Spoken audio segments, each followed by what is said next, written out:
A principios del siglo XX, el Imperio ruso está compuesto por varias naciones con culturas, lenguas, religiones y trasfondos étnicos diferentes, que están descontentas con el dominio ejercido por el Estado zarista. El gobierno se caracterizaba por una autocracia. En consecuencia, los súbditos carecían de muchas de las libertades y derechos que habían conquistado los ciudadanos de otros países europeos, y el esplendor y el lujo que predominaba en la corte no era de su agrado. Desde el punto de vista económico, Rusia continuaba siendo un país agrícola, y sus pocas empresas estaban en manos del zar y de la aristocracia. Por otro lado, la inversión de capital extranjero permitió el desarrollo industrial del que surgió una incipiente clase obrera. Los nuevos sectores sociales y las exigencias que planteaban los avances europeos a principios del siglo XX eran incompatibles con la presencia del Estado zarista y la monarquía. Estos factores hicieron que desde 1904 se iniciaran con una confrontación con el zar Nicolás II.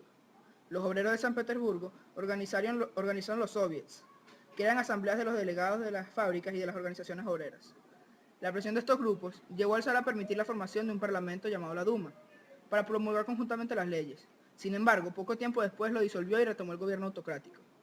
La crisis económica y social de principio de siglo se agravó, pues el imperio participó en la Primera Guerra Mundial. La Revolución de febrero de 1917. La revolución estalló en la ciudad de San Petersburgo, en plena guerra mundial. Estuvo protagonizada por los obreros, quienes pedían el fin de la guerra, y por el pueblo en general, que exigía alimentos. Los soldados del ejército del zar se negaron a reprimir la revuelta y las tropas se unieron a las manifestaciones. De este acto se originó un soviet, integrado por los obreros y los soldados. El zar se vio obligado a abdicar y se creó un gobierno provisional con la participación de los partidos liberales y los soviets.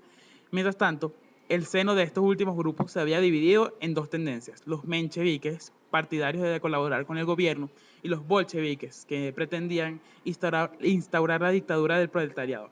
Ante el fracaso del gobierno provisional, se produjo una reestructuración y el socialista Kerensky se convirtió en el nuevo hombre fuerte en el régimen. Pero las reformas iniciadas por él tampoco llegaron a satisfacer a los bolcheviques. En estas circunstancias asaltaron el Palacio de Invierno y así se produjo en octubre de 1917 un segundo movimiento revolucionario. Preparado. La Revolución de Octubre de 1917. León Trotsky logró controlar por medio de los soviets los regimientos militares más importantes de San Petersburgo, lo que le permitió dar un golpe de Estado y destituir al gobierno provisional. De esta manera, los bolcheviques lograron apoderarse de los centros vitales del Estado y arrestar a los miembros del gobierno depuesto. Kerensky logró escapar, y después de un inútil intento por organizar la resistencia contra el nuevo régimen, huyó al extranjero. Los bolcheviques, con Lenin como dirigente, habían asumido el poder en solo 10 días, y rápidamente iniciaron la organización del nuevo régimen. Rusia necesitaba la paz para poder iniciar la reconstrucción del país. Pocos meses después del triunfo de la revolución, se retiró de la Primera Guerra Mundial al firmar por separado un tratado con Alemania, mediante el cual sufrió importantes pérdidas territoriales. Entre 1918 y 1921, Rusia se vio envuelta en una sangrienta y prolongada guerra civil. El gobierno apoyado por el recién formado Ejército Rojo, que al principio estaba conformado por militantes bolcheviques, sin mayor preparación militar, debió enfrentar el poderoso Ejército Blanco, integrado por los enemigos internos del régimen, oficiales zaristas, aristócratas y burgueses. Ellos tenían el apoyo de la fuerza de los ententes, que mostraba preocupación ante la posible expansión de la revolución. La exigencia que puso la guerra llevaron a una mayor concentración del poder y una política económica rigurosa.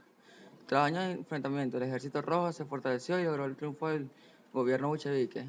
La revolución se había consolidado. Entre las primeras medidas tomadas por el régimen bolchevique destacaron las siguientes. En 1918 quedaron nacionalizadas las propiedades agrícolas y las industrias básicas. En 1921 se puso en marcha la nueva política económica, que reconocía la participación privada en la pequeña y mediana industria, el comercio minorista y la agricultura, pero el Estado se reservaba la titularidad de los sectores clave: la gran industria, los bancos, los transportes y todo el comercio exterior. En 1922 se creó la Unión de Repúblicas Socialistas Soviéticas. En 1923 se promulgó una nueva constitución, que otorgaba autonomía interna a las repúblicas en cuanto a organización judicial, enseñanza escolar, sanidad, uso de lenguas, folclore y costumbres autóctonas.